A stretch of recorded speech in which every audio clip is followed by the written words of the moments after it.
Hey, what's up mga kaballers? Maligayang pagbabalik sa aking channel. Halina't pag-usapan natin ang balita patungkol sa nagreklamo nga daw mga kaballers ang Indiana Pacers sa Oklahoma City Thunder. At ang balita naman patungkol sa lumabas na trade ng Warriors at ng Portland Trail Blazers. Tara na't pag-usapan natin yan dito sa Basketball Hot Shots.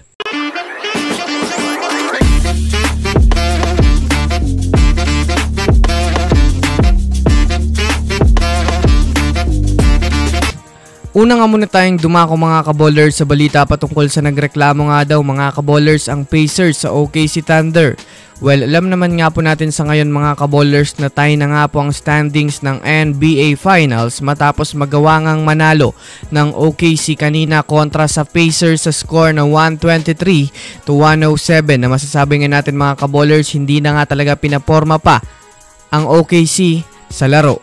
Pinangunahan nga po mga kaballers ni Shai Gilgeous-Alexander ang laro matapos magtala ng 34 points. Tinulungan naman nga po ni na Jalen Williams na gumawa ng 19 points at Alex Caruso na may 20 points. Sa pangyayari nga po ngayon ay marami na naman ngang mga fans ng OKC Thunder ang nabuhayan na baka hindi na nga daw paisahin pa ng OKC ang Pacers kahit lilipat na nga sila mga kaballers sa mga susunod na araw sa Indiana Pacers home court.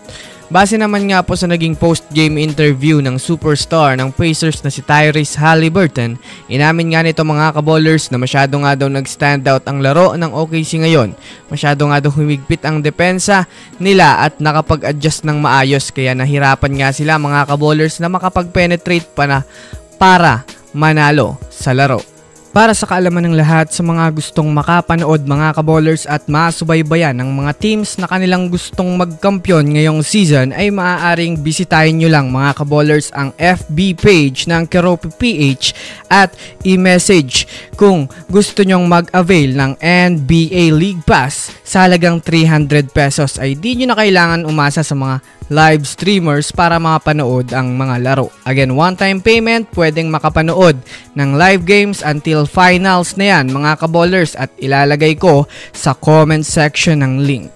Samantala, dumako naman tayo mga kaballers sa balita patungkol sa lumabas na trade ng Warriors at ng Portland Trail Blazers.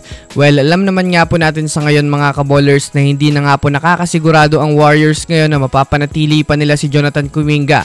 Ito ay dahil na rin naman sa tinanggihan na rin naman nga mismo ni Jonathan Kuminga ang qualifying offer ng Warriors sa kanya. Kaya kung susumadahin nga natin sa mga susunod nga pong buwan ay magiging unrestricted free agent na nga itong si Jonathan Kuminga. Kaya naman sa huling impormasyon na lumabas ngayon, kakausapin nga daw mga kaballers ng Warriors itong si Kuminga upang magamit pa nila ang value nito ni Kuminga sa pamamagitan ng sign and trade deal sa darating na off-season. Sa katunayan, si Kuminga nga po mga kaballers ang pinakamalaking pain ng GSW upang makakuha sila ng mga big fish o big names sa NBA. Base nga po sa lumabas na update, nagpapakita na nga daw ng interes ang Portland Trail Blazers patungkol sa availability ni Jonathan Kuminga. Hindi na rin naman nga po napigilan ng mga analyst na gumawa na ng trade proposal para sa mangyayaring transaksyon. Isa nga daw sa player na maaaring magtapat sa value nitong si Jonathan Kuminga, yan ay ang ace player ng Blazers na si Jeremy Grant na alam natin open na nga ito mga kaballers sa ibang koponan. Kaya labas mga Warriors fans, sang ayon nga ba kayo sa maaaring trade na ito? I-comment nyo na yan sa ibaba.